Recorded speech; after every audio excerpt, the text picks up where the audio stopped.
You are always worthy of love, abundance, and fulfillment as you are. If nothing is broken with you, there's nothing to fix except to believe that you think that something is broken. And that's something we can luckily fix. The harder you try to balance it all, the faster it breaks you. 5% of everything we do, think, and say is subconscious. So no matter how much we want with the 5% of our conscious mind, go out. If the subconscious says no, then it's a no. There is will sabotage us. Welcome, everyone. I'm Erin Miller, and I couldn't be more excited to share today's conversation with the amazing Monika Tschuggnall. Monika is a transformational force and global adventurer who helps people break free from the subconscious blocks holding them back from living their best life. Her journey, spanning across amazing places like Dubai, Spain, and Mexico, even crossing the Atlantic on a sailboat, has shaped the unique holistic approach she brings to her clients as a rapid transformational therapist, life coach, and yoga instructor. Monika works with purpose driven coaches, business moms, and fulfillment seeking women to help them overcome stress, self doubt, and anxiety, reconnect with their worth, and thrive in every area of their life. She reaches thousands of people across the globe with her transformational content. Our conversation today is all about what it takes to shed perfectionism, people pleasing, and anxiety, and how true healing begins when we stop seeking validation externally and start giving ourselves the love we really desire. My hope is that this interview inspires you to release the weight you've been carrying and step boldly into the life you were divinely created to live. Now, let me tell you, I'm particularly excited about three topics we'll be covering today because they hit very close to home, especially for women who are striving to balance it all. So, the first one, you tell yourself that waiting for the perfect moment will make a bigger impact. But the truth is, holding back isn't noble, it's selfish. The second one is you think mastering the art of juggling work, family, and life will finally free you from stress and anxiety. But the harder you try to balance it all, the faster it breaks you. And here's the kicker, you think feeling unloved means there's something broken in you. That's why you're tearing through those self help books, hoping to find the magic fix me button. But the truth is, you're searching in the wrong place. These are just a few of the powerful truths Monika will help us uncover today.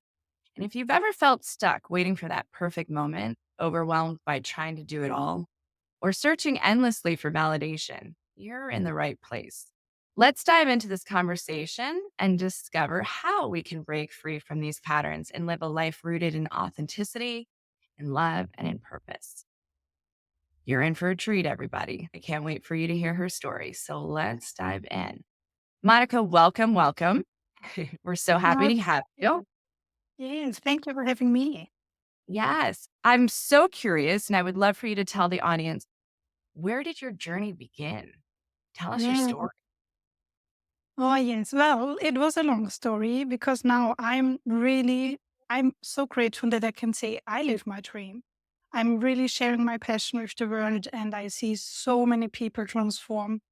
So that's my dream. But it has been a really long journey, I can tell you. I believe And it. yeah, I mean, we all have dreams, right? But then something else happens. You know that? Better than anybody. Right, right. And for me, I mean, I have to say, I was always drawn to um, mind body connections. And even as a child, I mean, I was so fascinated by human behavior and that some people do things that way and think that way and say this. And I was so observing all the time and so curious. I was the most curious child and I'm the most curious person ever. But what happened then? So this fascination I brought into, of course, my adulthood. And I remember about more than 20 years even ago when I was studying all these people who shared their message with the world. So I was so fascinated by these coaches and they have all these books and they videos and I was constantly consuming that like crazy. So yeah, and I remember even with my best friend, our conversations was about coaching. Either we talked about a coaching video or book, or we coached each other. And I also in my whole life, I mean, I was going out and coaching people, even that I didn't know. But now it comes. I didn't even dare to dream to become a coach. I mean, Mm, I didn't even dare to think about me can be someone who is coaching someone who is sharing her message and her experience. My self esteem was so low and mm, I was so confused of who I was, even that I mm, didn't even know what I'm allowed to dream and what is my dream or what is not my dream. So, yeah, it was quite a journey and I tried so many different things. That's how it then started. Like I worked in so many different fields, mm, totally different things because I didn't think that I'm good enough to become a coach or I'm good enough to share my message. So I did so many other things. And my first step towards the direction of what I really wanted, like helping others, guiding others towards their dreams, was yoga. And I became a yoga teacher and I became a meditation instructor. And that was the first step. But I did it still, what I didn't know back then, with so many subconscious blocks and mm. limitations. And I was not, it's not that I didn't take action. I took massive action. I mean, I drilled myself to do so many things and guess what? To be the best and do it the best. So Oh, it's yes. like, yeah, you know that? Oh, yes. Classic perfectionism, right? Oh wow, yeah. That was me. So how this then turned out is like I did one training after the other, one course after the other, one certificate after the other. And then I even started or planned massive online programs and started little YouTube videos.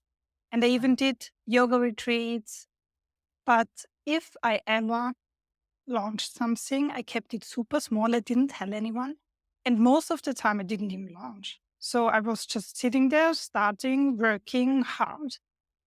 And I was just running in circles. I mean, I don't know, Erin, did this ever happen to you that you know you have so much inside to share, so much to get out, but you don't know just how to get it out because you're running in circles? Absolutely. That might be a daily thing. Absolutely. That is a very real reality. I could 100% relate to that. So, Yeah. and I'm sure a lot of our viewers can relate to that.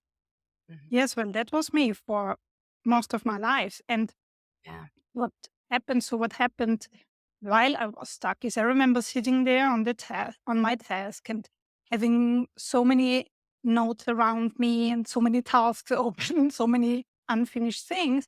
And the story that was running in my head is, well, first you have to know more about this. First you have to get another Mhm. certificate in there. And first you have to become an expert there. And then you have to look how to hold the camera, how to do things, how to do things, like totally different things, totally distraction. Yeah. And it became really damaging. It was like, no, you can't do this. Come on, that's ridiculous what you're doing. And very damaging, like bullying thoughts, actually. Yeah. And Yeah. yeah. Yeah. So the feeling was I was on full gas. So I was on the gas pedal, like driving super fast, but at the same time, I was on the brake. Like Mhm. always self-sabotaging, always falling back, always going back to the same pattern. And yeah, so it was a never-ending circle. And what I didn't know that I was run by subconscious blocks, that no matter how much I wanted to to get out, my subconscious was so much stronger with saying, "No, you're not good enough. You can't do it." And Yeah. what happened is like perfectionism was one of the self-sabotaging programs. And because you said before that you can relate to that, I don't know if this was also your case, but when I was working on a task or even writing an email, no matter what it was, it didn't feel like I was working on a simple task or just writing a simple email. It felt like my survival would depend on that. You know that? I absolutely do. And I love how you describe perfectionism as both a survival mechanism and a form of self sabotage. Yeah. Mm. So that makes, can you share more about what perfectionism felt like for you on a day to day basis? Yeah, I mean, it was really like I was always in the fight or flight mode. So stress pure. I was always fighting to stay alive. It felt like that. And the constant feeling of, okay, one more task, one more tweak, one more certificate. And True. sort of head couldn't get out there. And Yeah. yeah, like I said, I didn't realize that there was a program. I didn't even know that I was a perfectionist like that. I thought for me that was normal. Right. And yeah, so it was actually just a neediness for a scream for validation, for love, for recognition, for attention. Yeah. I love So that. yeah. So I know in our conversations, you have talked a lot to me about transformational therapy and rapid transformational coaching as being a pivotal turning point for you. I would love for you to kind of walk us through what that your first rapid transformational therapy session looked like. I know a lot of our audience probably doesn't or is not familiar with it, but I would love for you to walk us through your experience, and then was there a particular realization that shifted everything? Yeah. Yes, yes. I love to talk about that because that was really a transformational moment or time in my life. And what happened is, so the first RTT session was life changing. And Mm, as I said, I had no idea what's going on underneath the surface, like all these damaging subconscious beliefs and blocks that were running the show since my childhood. Now, in the RTT session, we went back to the root cause. We investigated what's there. And we went back to scenes from childhood. And then I realized all this started in childhood. I yeah, learned to be the good girl, like getting the best grades and being the best child, being the unproblematic at home because I was a child of four and my mother was totally overwhelmed. My father struggled with depressions and was super explosive. So, what I learned then by looking at these scenes that there was a time when I created this belief, which then was like a program running my whole life, like a filter. And mhm, the program said, no matter what you do, you are never enough and you are not important. And yeah, because what happened as a child, when I failed, meaning not having an A grade, but maybe it was a B, I was just feeling like a failure, but not mm, like failing at this exam. I felt like a failure as a person, as a yeah, child.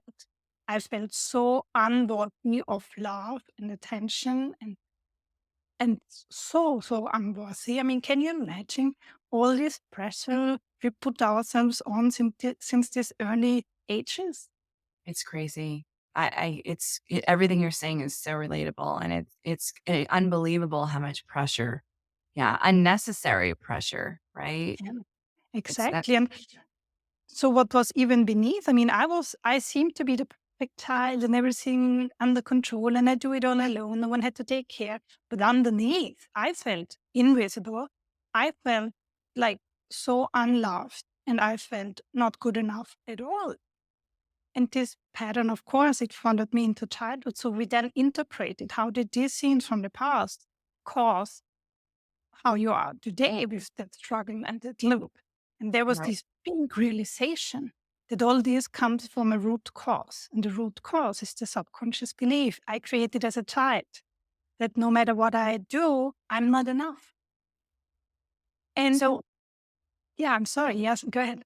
oh no, I didn't mean to interrupt you. Keep going. Yeah. No, what I wanted to say just so we this come to the surface and what was then the really breakthrough or what interrupted this belief was that because I looked at the scenes from the outside, I could see, well, I'm not this girl anymore. I do Mm, not need the attention and the love yeah, from others to survive. well, I do like to be loved, but I can go and get, you know, safety and food or something, whatever I need to survive now as an adult, but I couldn't get as a child. So that was the big aha moment also, that this program I created back then cannot and is not valued anymore. That was just interpretation of this little child. And now Yeah. what happened is I always, when this program got triggered, I acted as this 6, 7 year old girl that was Right. running the show. And yeah, Sure. so what changed it was just replacing these damaging beliefs with new positive beliefs, which are the truth. Like I am enough, like everyone is. Yeah. I love that. So once you had this shift, this mindset shift or this belief replacement shift, how did your world change after that? Wow. Yeah. I mean, in general, it was day and night. And it really changed so much. But I have to say, it was not that I had the RTT session, then immediately everything was perfect. Everyone changes in their own path and way, either immediate or gradual. And in my case, I didn't even recognize that I changed after the RTT session. But when I looked back a month later, I was shocked and I realized, oh, wow, I even Yeah. forgot that I compared myself always to others and that I felt less than. Wow. That's amazing because they do say change is cumulative and retroactive, right? So that makes a lot of sense. That's amazing that you just kind of had a moment where you're like, wow, I recognize I'm not comparing myself to other people. Exactly. Yeah. That's So that was cool. the beginning, and the RTT I would say was the deep surgery. So we took out everything which or fixed everything which needed to be fixed. Well, the belief system, Ah, and and then what also helped me after that, I had the most amazing, still have most amazing coach who was guiding me and helping me to strengthen now the new muscle because good. so we repaired the belief system and now strengthening the new muscle of I'm enough, I can do that, I can go out even if it's not perfect. I She love that. helped me to understand, well, now go out, now practice, now we strengthen this muscle. So I see RTT always like the surgery. And then the code thing, the RTC, rapid transformation coaching, is the physio, where we strengthen the muscle and then we are ready to go. I love that analogy so much. Oh, that's such a good analogy for our viewers. So, Monica, you specifically work with purpose driven coaches and healers. Love that so much because you're literally helping to make this world a better place because you're helping change makers. So, bless you for that. And you're specifically helping them overcome their fears and unlock their full potential. Tell us, what is the biggest pattern that you see in the clients that you work with? Well, first of all, that they don't even recognize, like I didn't, that they are ruled by subconscious blocks. And 95% of everything we do, think, and say is subconscious. So no matter how much we want with the 5% of our conscious mind, go out. If the subconscious says no, then it's a no. There is will sabotage us. And then there's a good pattern also in all the clients I work with. They all want to help. They all Yeah, want to contribute and want to make the world a better place. Then there is the other negative. right. Always they say, I'm not ready yet. Just one more thing. But guess what? The I will be ready will never come unless you work on the belief system or you start to investigate, become curious. Why do I Mm, think I'm not ready? right. I love that. So, yeah. So, what I I do is I work on a multidimensional approach. When I work with people, it's like I experienced it like it's RTT, the deep dive, and it's rapid transformational coaching. And I remember, for example, one client, she came to me and she had actually everything ready, even her online program, but she just didn't launch it.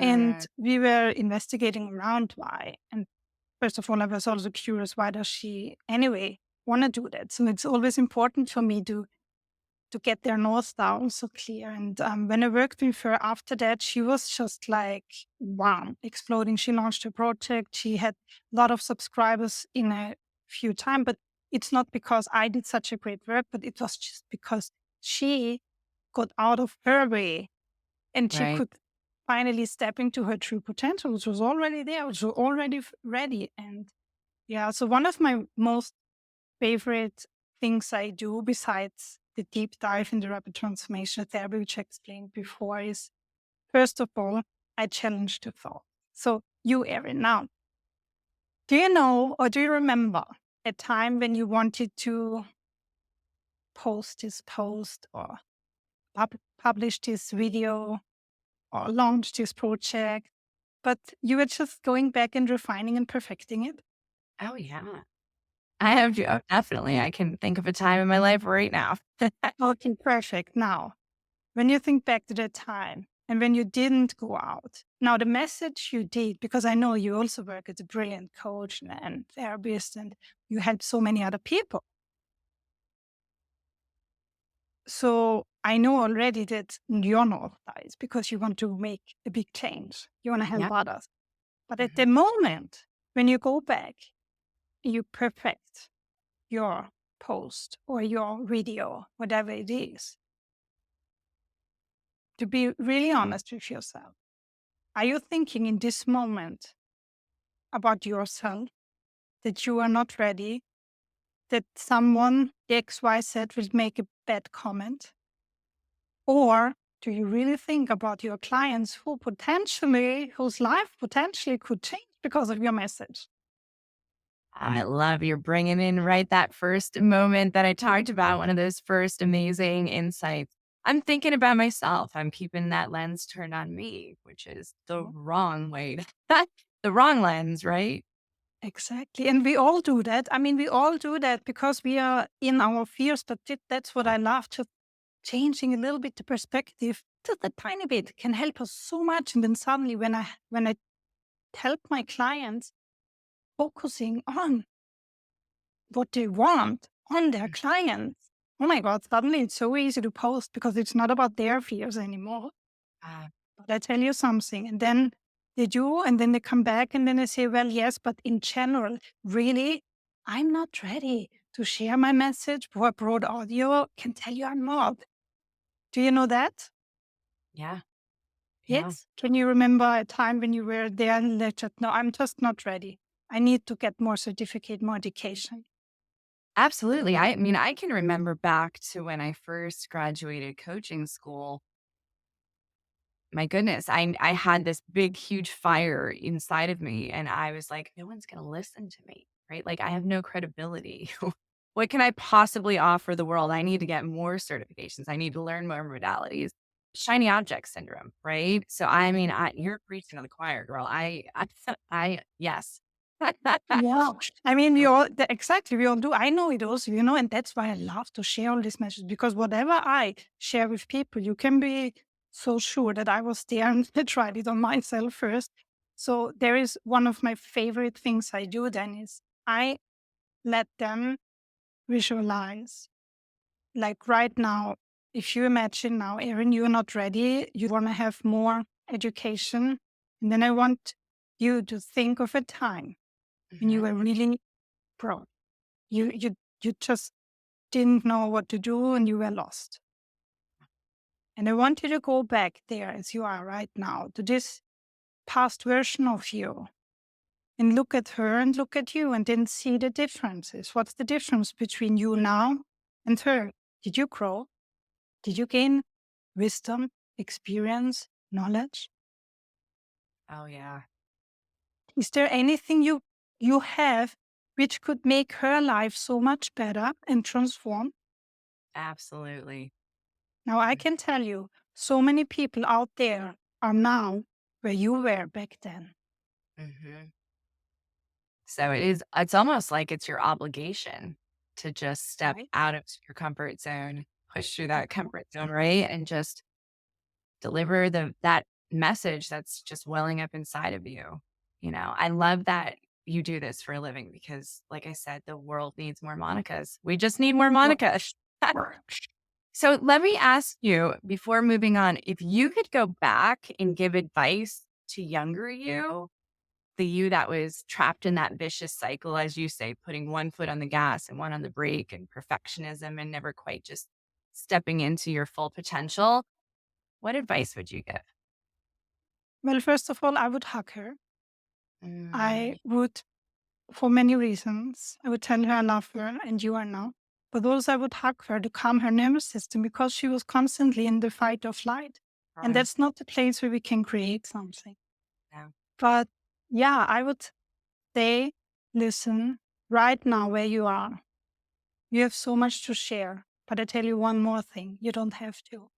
You don't have to do anything. You don't have to share. You don't have to do anything good or bad. You just like you are. You're so worthy of love and you are enough and you're amazing. But if you want to share, right now, so many people can learn from you and can get inspired from you. And you're amazing. Ah, such amazing word. I think we should just literally have every child in the universe listen to that every single day. We'd have a different world. So thank you. So I want to transition a little bit over to you now as a mother, right? So, perfectionism and fear of not being enough shaped so much of your early journey, but things took on a whole new weight when you became a mom. Balancing work, constant change, and motherhood. It was like spinning a million different plates in the air, right? Lots of new layers, pressure, guilt, anxiety. I want to explore those experiences, which also led to a powerful turning point in your life. So I know you and I had spoken a bit about how you lived internationally, multiple places, but Mm. specifically when you lived in Dubai. Can you tell the audience about how you had this picture perfect life in Dubai, adventurous family, freedom, living your best international life. Um, but you absolutely realized that something deeper was brewing. Can you tell Mm. that? Yeah, exactly. You said it already. It was outside the perfect life. We lived in Dubai. Wow, so exciting. That was not the first place. So we came there, and my son, he was about 3 years old, almost four. And outside, it was so perfect. And he started an amazing school there, kindergarten school. And then we had a beautiful house, and everything was good and perfect from the outside. But inside, oh my God, I was so broken. I cannot tell you. I mean, outside, everything perfect. But Yeah. then I remember a specific moment. I mean, not one moment, it was often. But I Yeah. remember when, for example, I wanted to play with my son. So I always wanted to be like this perfect mother and always present for him at the same time, so many other things and moving internationally and having the work and this and that. But there were moments where I was with him in his room and he was so excited about his Lego and playing stuff. And I was there pretending to play with him. And I was smiling, trying to be there. But he was like jumping around, so happy, telling me about all his stories he built around his Lego stuff. And I tried to listen, but I couldn't. Because inside, first, it always started, oh, I forgot to send this email. Oh, I have to do this also. Really need to do that. And then this led always into 1,000 what ifs. Oh my God. What if all this goes wrong? What if something happens to my husband, especially in this country? What is, what if my son cannot settle in and doesn't feel good? What if we get sick here? What if he gets kidnapped? Or, I mean, really crazy. So outside, I was really trying to be there, smiling, and inside, I felt like I was drowning. I could feel my heart racing, my palms sweating, and I've so hardly tried to be there, but I wasn't. You know what then happened? To this stress and anxiety, there was this huge backpack with stones of guilt. I Mm, felt like such a failure. I felt like you cannot even be there with your son. I mean, come on. What are you for a mom? You try to be there, but you didn't even hear what he just said to you. He's waiting for an answer. Come on. So that was really ripping me apart from the inside, and guilt, shame, yeah. and feeling like a failure. That was it. I'm gonna keep it real with you. That hits. That hits. I think that, any of us that are parents, I don't know what it feels like to be a dad, but as a mother, that is, very real. I've definitely been in that place where I'm, like, there, but I'm not there, Yeah. and it's bad that I'm not fully present. So, yeah, I feel really seen right now, not in a good way. Yeah. Yeah, that's that I loved your analogy of, carrying stones of shame or stones of guilt in a backpack. Like, that's exactly what it feels like. My gosh, and there's so many, working mothers that are struggling with the same feeling. There's gotta be. I mean, if you and I have experienced it, how did you end up navigating that tension? And, what advice would you give to those women? Well, for a very long time, I didn't. I didn't navigate. I was just like tried to make the best out of it, but it became more and more and more intense. And then also my body reacted, and it was just crazy. So I needed to find a solution. But the real turning point again, it was the deep work, like going there beneath and looking what's going on there. And the belief was, well, I'm a failure no matter what I do. And again, I'm not enough. It's just like that's the root and for so many symptoms out there we play. And that was the breakthrough, I have to say, like to see the beliefs. Wow. But then also I had to learn strategies. Okay, right now, how does it go? How does it work? How do I move there? And then I found out strategies about, okay, how can I manage this? And I can tell you something. We in this society, we women, we get this message. Yes, of course you can do it all. You can be super successful in your business and you can be the perfect mom, always there and cooking and these parties for your kids. I tell you, no, that's a lie. That's And it not is. true. You Yeah. can. Because I Thank you. mean, we are women, that's great, but we also have only 2 feet and 24 hours a day. So we Right. cannot be at the same time. That's what I tried. That was my biggest mistake. On the same time, being here for my son, and at the same time, being at work, and at the same time, juggling so many other things like moving internationally, whatever we all have to do. So that's not true. And what helped me was to accept exactly that. I Mm, can only be where my feet are, and that's it. or And I don't that have to be a superhero or become one or act like one. I'm not. I'm just one, and I have only 24 hours. And with that, this is also what I share with so many other moms, clients I work with. It's just like what helps us to keep, to work with that is like keeping our boundaries. And how do we do that? Well, we have to make a clear schedule about mm, when is work time, when is time for kids, and guess what? When is time for yourself. yeah. Because if you're empty, you have nothing to give. And I know we all want to be the best moms, but I was a horrible mom when I tried to be the best. That was the worst I could do. I mean, I did the best I could. I Right. don't want to blame me. I did everything I could from what I knew back then. But once I realized I'm a better mom when I'm not with him, when I'm working, and when Mhm. I'm with him, I'm not working. Right. That was You're the breakthrough. mhm. Yeah, So I know, like I said, so many women can relate to that. So it's almost like giving yourself grace and just allowing yourself the freedom to release the guilt and be fully present at whatever's in front of you in that given moment. And knowing that that's enough, right? Because the time you spend with your baby is going to be quality time. I love that. I do want to circle back though, because you had made a mention about how you were constantly in this battle of guilt and shame and then it started to take a physical toll on your body. And I think that we know there's such a connect between that mind and body. And I would love for you to tell the audience your experience about how all that negative thinking actually impacted you physically because it's powerful. yeah, so what happened is I got diagnosed with an autoimmune disease, Hashimoto's. Mm, Um, and that was just the expression of my body, of everything I did to myself. I mean, I was bullying myself all the time. And I was so cruel. I neglected my body and myself for everyone else, but making everyone love me and making everything perfect. And then my body was just screaming for the same love and attention I was screaming my whole life.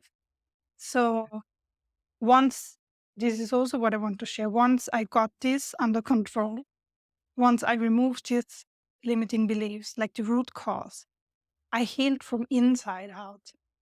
mm. And you don't have to go there until your body says no.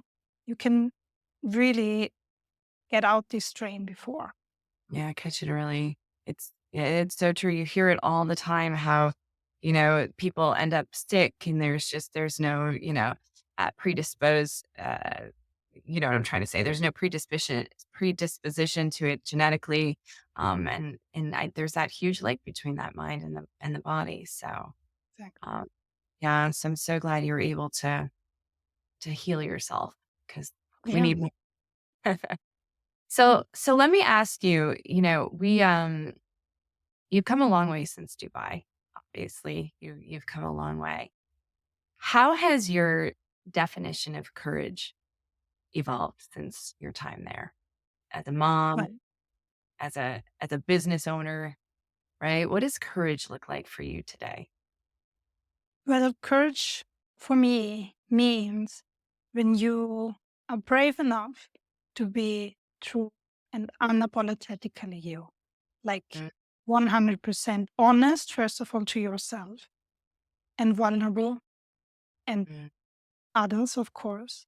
And when I say I can do everything at the same time, is this honest?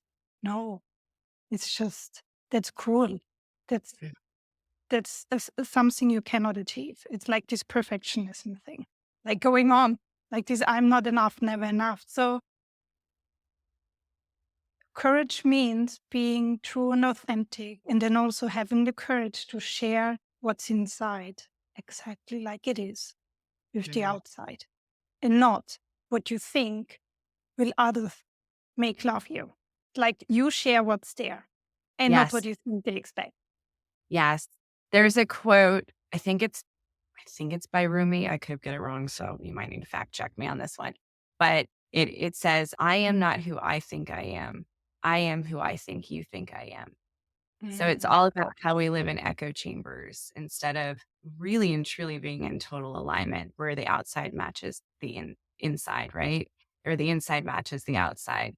Because it's true. I feel like so many of us go through life almost like having a cardboard cutout in front of us, right? This is This what I is want the world to see, right? Not the messy, not the raw, not the broken, just, it's perfectly curated, right? But that's not real. no, It's it's not true. real and it's not authentic. And we know that like perfectionism is a vulnerability block. So Yeah, yeah. and as I said, I'm sorry to interrupt it. As I said, perfectionism is just one of the symptoms. Yeah. That's what I do, but others take others. But this is what I see in so many moms. And especially, I have in mind one mom, she came to me and she was like, she had regularly so really painful panic attacks. Oh Um, man. And That's awful. because also she wanted to have it all. She wanted to do it all. And she came to me and said, I mean, I have the perfect life. I don't understand. Perfect job, super lovely, cute daughter, perfect husband, perfect home. Everything is good. I don't know what happens. So we worked. We did the same. We investigated, we interpreted, we interrupted, and we replaced the old belief with the new one. And I remember when she wrote me, I mean, that's when she wrote, you know what, Monica, for the first time of my life, I can enjoy my life. It's a total different feeling to have no panic attacks, to be free. And that was just like really, that was amazing.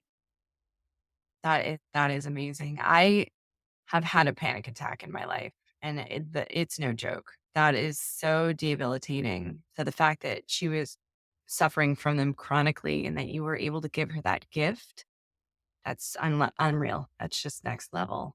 Uh, Yeah. y- I mean, but to be honest, I didn't give her the gift.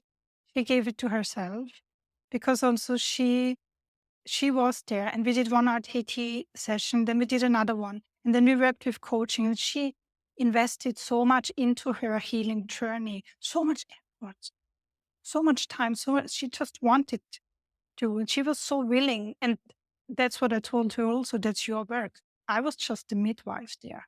I was just holding your hand also and helping maybe, but that was your work. And this is what I love about my clients. These are people who are really ready to change. Yeah. And that is so necessary, isn't it? You have to want it. It can't be for somebody else. It has to be that deep rooted desire of like, there's got to be a better way. There's got to be a better version, right? Like, there's got to be something better. So I love that for her. But let's make no mistake, Miss Monika, you are phenomenal in your craft and you might be the midwife but you are definitely the catalyst and the guide in her Mm, healing journey. So like, please thank own you. that amazingness that you are.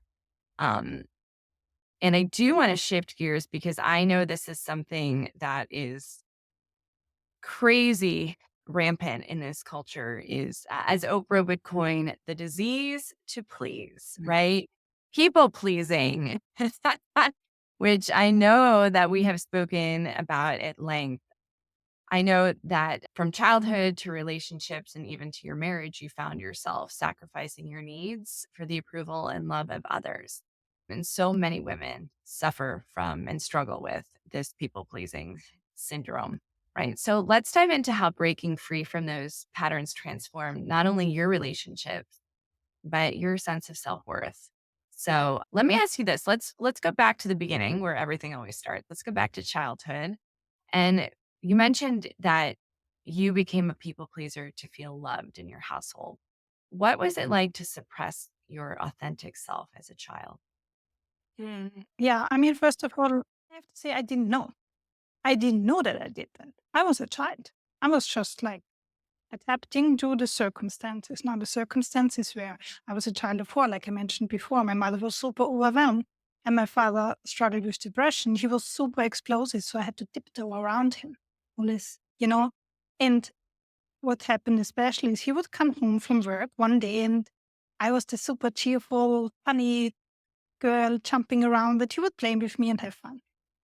Same situation next day, I would be jumping around and he would scream at me, "Leave me alone, I need my peace." And I was heartbroken. I Yeah. was just like, what happened? So how how this happened is I lost my authentic self because I needed to become whatever I thought my father would expect or what would make him love me again. I and Mm. every time I didn't fulfill this expectation, I was heartbroken and I was just devastated. I was just so sad and confused. And I thought, okay, I have to make something different. I have to become even better. And then I was even more heartbroken when it didn't work. Yeah, Yes. It's almost like you had to earn love, right? You had to, always. yeah. Oh, how sad. And so so you coped by just doing better, being better, right? That was perfection, right? Performance equals self-worth, right? Exactly. Yeah. How did that follow you into teenage years and then even into your marriage? Yeah. Yeah. I mean, Yeah. first we have to understand what I did is how I coped with all that is I became hyper vigilant to my Mm, father's mood and to yeah. everyone's mood. I could when he stepped in, I learned to read everything about him and to be either tearful and jumping around or to be quiet and go into my room. So I molded myself into whatever I thought would others make love me. And and I felt responsible for his mood. So when he was super depressed or when he was screaming around it, I thought I did something wrong. And it was a super heavy burden.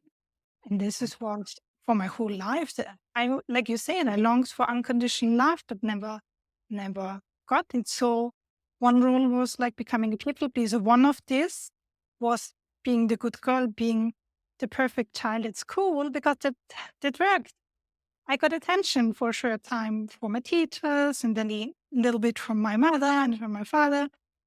But going back to your question, how did this continue? Like when I was a teenager, I again wanted to be loved, seen, getting attention. But I was always the one at parties standing alone and watching others connect and love. And I felt so alone. And I again thought something is wrong with me because otherwise they would like to connect with me.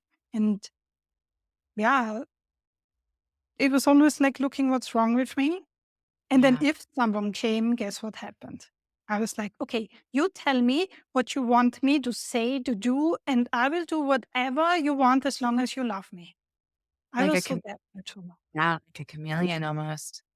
Yeah, like a total chameleon. I mean, so what happened then? Because boys became more and more interesting for me. Um, the good girl role didn't work so much, Mm, and I had to become something else. So I met my first boyfriend when I was 15, and he was a super rebel. He was a total hippie. He didn't go to school, experimented around doing many different things. Guess what I did? I do whatever you want as long as you love me. yeah. So that was how I moved, how I changed. Like I said, like a chameleon. And then Yeah. when we broke up, I went back to university. Well, now this one is more asked. Now I have another group of friends, and they were all like more high achievers. Okay, great. I can do this also. I can graduate from university with excellence. I do whatever you want. Yeah. Huge. Mm. So Yes. how did that impact your marriage? When I mean, Mm. because you have a beautiful marriage. You've been married for 20 years, which is amazing. So when you met your husband and you guys first started your journey as a married couple, how did that people pleasing affect your relationship? Yeah, I mean, first of all, my life felt like it was not mine because I didn't even know what I wanted. I didn't Yeah. even know who I was. And so if someone asked me, what do you want? I was like, well, can you please tell me what you want so that I can mold into that? And I have to say, I had a really short time when I met my husband where I was not, I don't know what happened there, but it was a light moment where I was more connected with myself. I think that's why I could also meet him. But then I fell back to this pattern. And he's a really loving and caring man, but he has his problems when it comes to expressing emotions or how he feels. He just didn't want to talk about that. Whenever Mhm. he was frustrated, you know what I thought? Oh my God, he doesn't love me anymore. Oh, what's wrong with me? I have to do something. And I, again, felt responsible for every feeling he Yeah. didn't express, but I could sense as this hyper vigilant empath I became. And Yeah. I was looking then, okay, he doesn't love me. He feels he's angry or whatsoever. I have to fix me. Yeah. Yeah.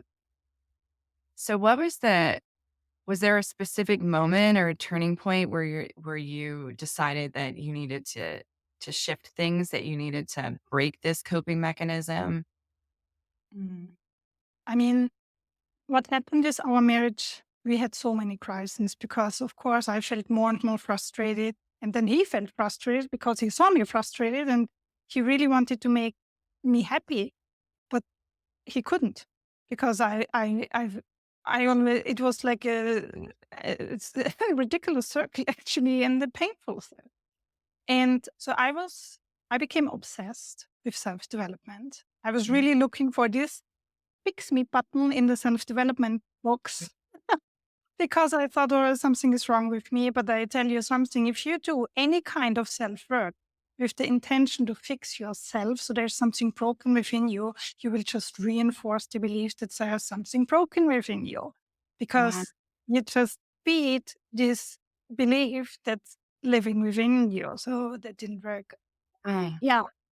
And so that was a long time. And what changed again was the deep work It's a I deep did. one.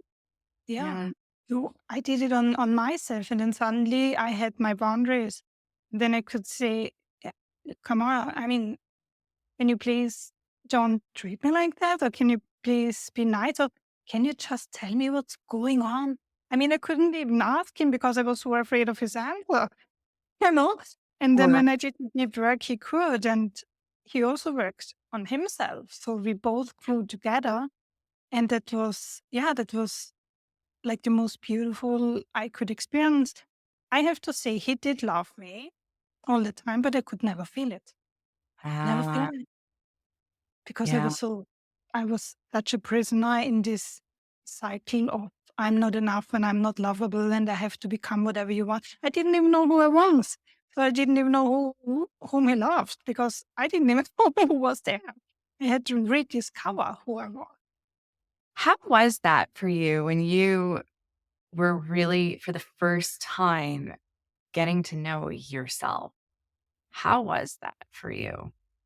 Um, yeah, so like I said also before, the deep dive RTT was again, it was like super great. And then I suddenly felt, wow, I mean, actually, I'm important and I'm met and I'm lovable and I'm enough. That's great. But what happened then? I was like, okay, how does this work? I mean, how do you walk with these new shoes? Now I know that, but Yeah. how's the, what do people do when they're not the whole day looking for something to fix themselves and to please others? What are they doing the whole day? So I had to really figure that out. I bet. I bet. So you probably, I know you work specifically with a lot of women who battle this. What advice would you give anyone, any specific woman who's battling the disease to please? Well, first of all, I would say we have to investigate what's going on underneath the surface. That's always a symptom of something underneath the surface in the belief system where a traumatic experience happened and therefore a trauma was stored in the body. So we have to go there. The other thing I would say, especially in relationships, any relationship, not only marriage, I mean, intimate relationship, is communication. First, you have to set your boundaries. And then you have to communicate them out clearly, both.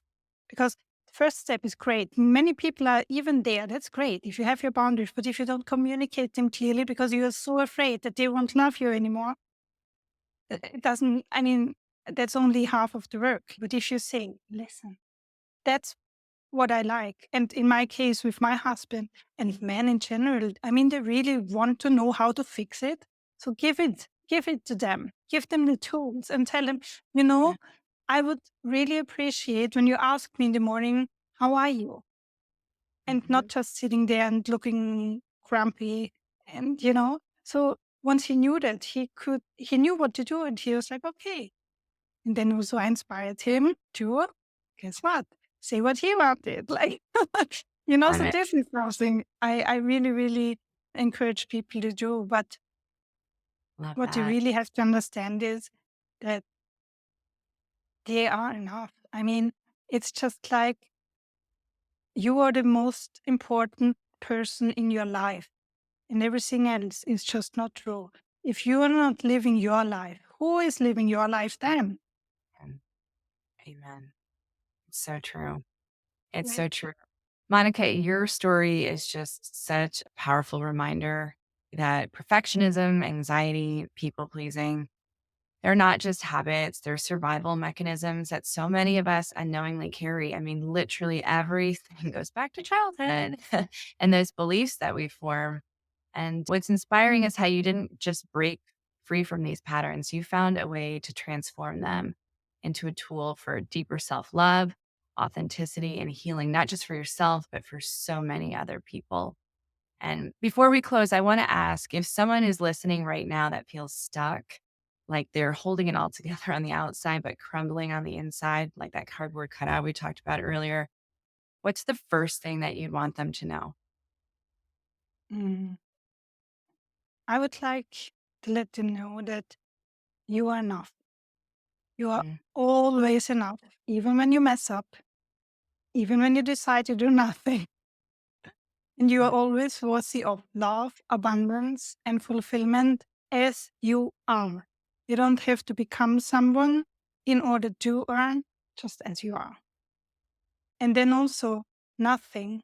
is broken with you, there's nothing to fix except to believe that you think that something is broken. And that's something we can luckily fix. Love it. Monika, thank you so much for sharing your journey with us today. Your vulnerability and insights are such a gift. And I know so many people listening will walk away feeling so seen and inspired and hopeful. And listeners, you can connect with Monika on the links below, her YouTube channel, her Instagram, her website. So please do, because she is a force. And I would love it if you would comment on your favorite takeaway from today, because this was an amazing interview. Monica, it's been such a pleasure. And thank you for showing us that healing is possible, that we're enough exactly as we are.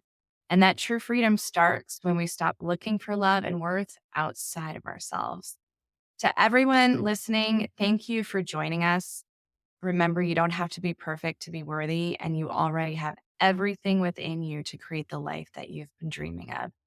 So until next time, be kind to yourself and keep showing up as you are. Thank you so much, Erin. I loved this conversation.